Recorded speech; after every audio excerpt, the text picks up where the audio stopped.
Sai Satcharitra, chapter 40. Stories of Baba.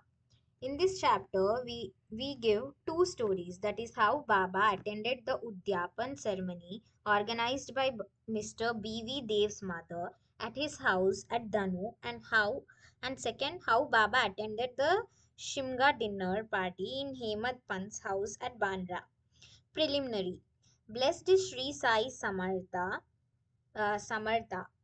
who gives instructions in both temporal and spiritual matters to his devotees and makes them happy by enabling them to achieve the goal of their life.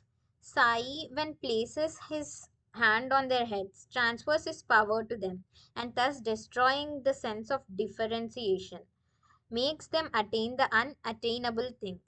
He who embraces the bhaktas who prostrate themselves before him with no sense of duality or differentiation, he becomes one with the bhaktas, as the sea with the rivers.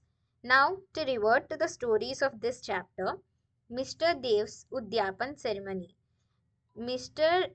B.V. Dev was a Mamlatdar at Danu, that is Tana district. So,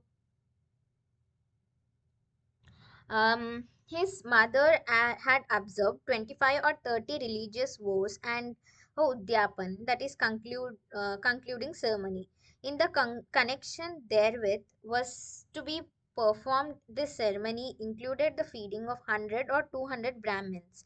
Mr. Dev fixed a date for the ceremony and wrote a letter to Bapu Sahib Jog um, that um, um, Babu Sahib joke, asking him to request Sai Baba on his behalf to attend the dinner of the ceremony, as without his presence the ceremony would not be duly completed. So Babu Sahib Jog read about the letter to Baba. Baba noted carefully the pure-hearted invitation and said, I always think of him who remembers me. I require no conveyance, carriage, tonga, train, or aeroplane. I manifest myself to him who lovingly calls me. Write to him a reply that three of us, that is the trio, myself, yourself, and a third person, will go and attend it. Mr. Jog informed Mr. Dev of what Baba said. Mr. Dev was much pleased, but he knew that Baba never went to any place except Rahata, Rui and Neemgaon in person. He also thought that nothing was impossible for Baba, as he was all um, pervading, and that he might suddenly come in any form and fulfill his words. A few days before this, a sannyasi in Bengali dress and professing to work for the cause of protection of the cows came to the station master at Dahanu to collect donations. The station master told him to go into the town and see the Mamlatdar, that is Mr. Dev. So, and with his help, collect funds. Just then, the Mamlatdar happened to come there, and the station master, when introduced the sannyasi to him, both sat talking on the platform. Mr. Dev told him that a subscription list for some other charitable cause had already been prepared by the leading citizen, Rao Sahib Narottam Shetty, and so it was not proper to start another subscription list, and that it would be better if he would visit the place after 2 or 4 months. Hearing this, the sannyasi left the place. About a month afterwards, the sannyasi came in a tunga which stopped in front of Mr. Dev's house, and about 10 a.m. Dev thought that he came for donations. On seeing him busy with preparations of the ceremony, the sannyasi said that he had come not for money but for meals. Dev said, all right, you are welcome in the house. The sannyasi said, two lads are with me. Dev said, well, come with them. As there was about 2 hours for the meals to be served, Dev inquired where he should be sent for them. He said that it was not necessary, as he would come himself at appointed time. Dev asked him to come at noon. Exactly at 12 noon, the trio came, joined the party, and after feeding themselves, went away. After the ceremony was finished, Dev wrote a letter to Babu Sahib Jog complaining of Baba's breach of promise. Jog went to Baba with the letter, but before it was opened, Baba spoke.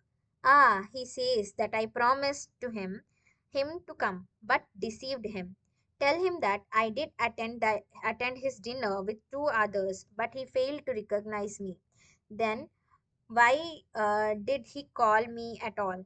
He thought that the sannyasi came to ask for subscription money. Did I not remove his doubt in that respect? And did I not say that I would come with two others? And did not the trio came in time and have their meals? See, to keep my words, I would sacrifice my life. I would never be untrue to my words. This reply pleased Jog's heart, and he communicated the whole reply to Dev.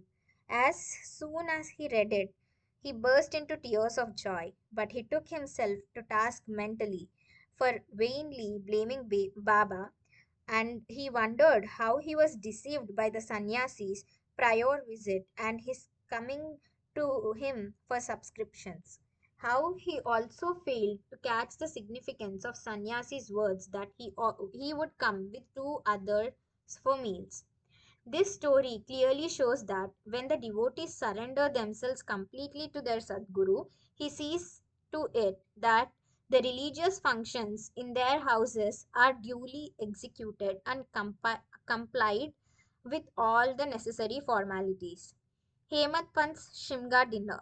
Now let us take another story which shows how Baba appeared in the form of his picture and fulfilled the desire of his devotee. In 1917, on the morning of the full moon day, Hemant Pant had a vision. Baba appeared to him in his dream in form of a well-dressed sannyasi. He woke him up and said that he would come to him for meals that day. This vision constituted a part of the dream. When he fully woke up, he saw neither Sai nor any sannyasi. But when he began to recollect the dream, he remembered each and every word of the sannyasi uttered in his dream. Though he was in contact with Baba for 7 years and always meditated on Baba, he never expected that Baba would come to his house for meals. However, being much pleased with Baba's words, he went to his wife and informed her that being the holy day, a sannyasi was coming for the meals and that some more rice should be prepared. She inquired about the guest, who he was, and where he was coming from.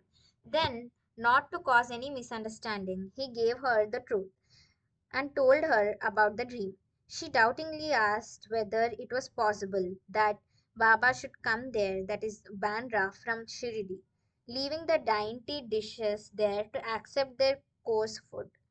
Hemat Pant then assured her that Baba might not come in person, but he might attend in form of a guest, and that they would lose nothing if they cooked some more rice. After this, preparations for the dinner went on, and it was ready at noon. The Holika worship was through, and the leaves were spread and arranged with rangoli around them. Two rows were arranged, with a central seat between them for the honorable guest. All members of the family, sons, grandsons, daughters, and son in laws, etc., came and occupied their seats, and the serving of the various items commenced. While this was being done, everybody was watching for the guest, but none turned up. Though it was past noon, then the entrance was closed. The Anna Shuddhi, that is ghee, was served. This was a signal to start eating. Formal offering to the Vaishwadeva, that is fire, and Naivedya to Sri Krishna were also over. The members were about to begin. And when the footsteps in the staircase were heard distinctly, Hemadpant went immediately and opened the door and saw two men there, one being Ali Muhammad and second being Maulana Ismu Mujawar. So these two are persons, seeing that meals were laid out and all the members were about to begin eating, apologized to Hemant Pant and requested him to excuse their interference. They said, You left your seat and came running to us. Others are waiting for you. So please take this thing and I shall relate all about it later at your convenience. Saying so, he took out from under his arm a packet wrapped in a old newspaper and placed it on the table. Hemat Pant uncovered the packet and saw, to his great wonder and pleasant surprise, a big and nice picture of Sai Baba. On seeing it, he was much moved. Tears ran down from his eyes, and hair stood on end all over his body, and he bent and placed his head on the feet of Baba in the picture. He thought that Baba had blessed him by this miracle of or Leela. Out of curiosity, he asked Ali Muhammad how he got this picture.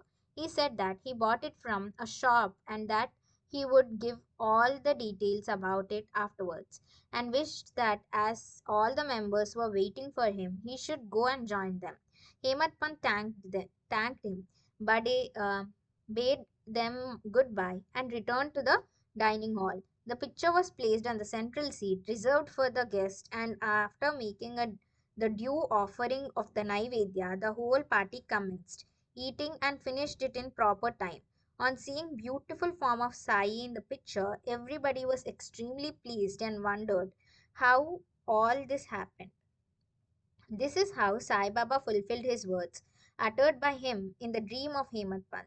The story of the picture, with all its details, that is, how Ali Muhammad got it, why he bought it, and gave it to Hemadpant, is reserved for the next chapter. Bow to Sri Sai, peace be to all.